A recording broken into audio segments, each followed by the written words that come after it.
Not too long ago, we acted consistently with humanistic values in responding to communities that suffered losses due to flooding, losses due to fires. It is not at all unusual. In fact, it is highly expected of us to take care of one another. And one of the things that I'm proud for in my life is that I have served in a body that has consistently stepped up to do that for one another.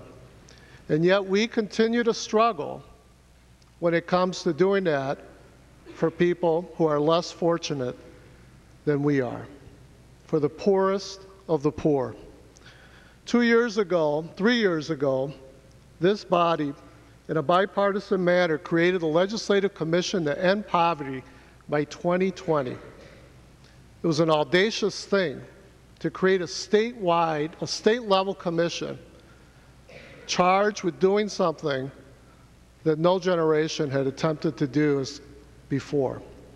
The whole nation was watching and continues to watch this state because of that action. There are a number of you who are still serving in this body who served with me on that commission. Representative Slawick, Representative Lanning, Representative Tremba, Representative Dornis, and Representative Abler. You know that we travel to virtually every corner of this state. We spent months sitting in church basements and community centers, in business offices, interacting with common Minnesotans who found perhaps the most important calling in their life, and that was to be present in their community, responding to poverty. We sat in circles, we looked eye to eye, face to face, in front of hundreds of people in audiences as we heard the personal stories of people like these people who are going to be impacted by this cut.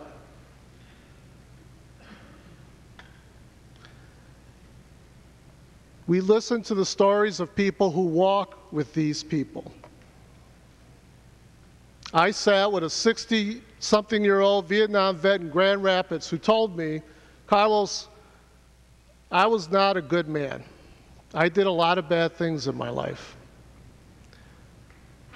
But in the last couple of years, as he stepped up to be present in his church's efforts to provide overnight shelter for people of color, this is a white male, he found his humanity.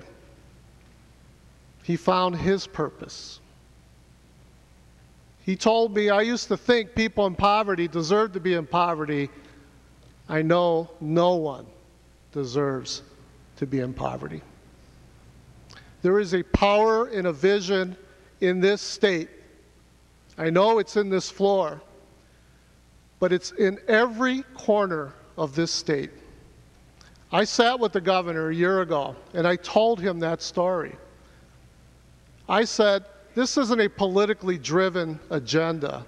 This is a people-driven agenda. The people of Minnesota want to stand with the poorest, with the humblest in their midst, because they know they find their humanity, they find their power, they find their purpose in doing that. And everywhere we went, those people looked to us as legislators, and they only asked one thing: walk with us as we address poverty in this state. This cut takes us in a whole different direction. It walks away from that vision. It walks away from that expectation. It denies that purpose that people are finding. We are sending the wrong message to the people of Minnesota, whose only message to us is to walk with us as we walk with the poor. This is an important call, members. I don't have all the answers to all the big issues in the budget here, but I do know this. We cannot balance this budget on the frailest, poorest, neediest of our neighbors, of our families, and of our friends. So join me in overriding this veto, and let's continue to find a just, equal, righteous end to the challenges before us.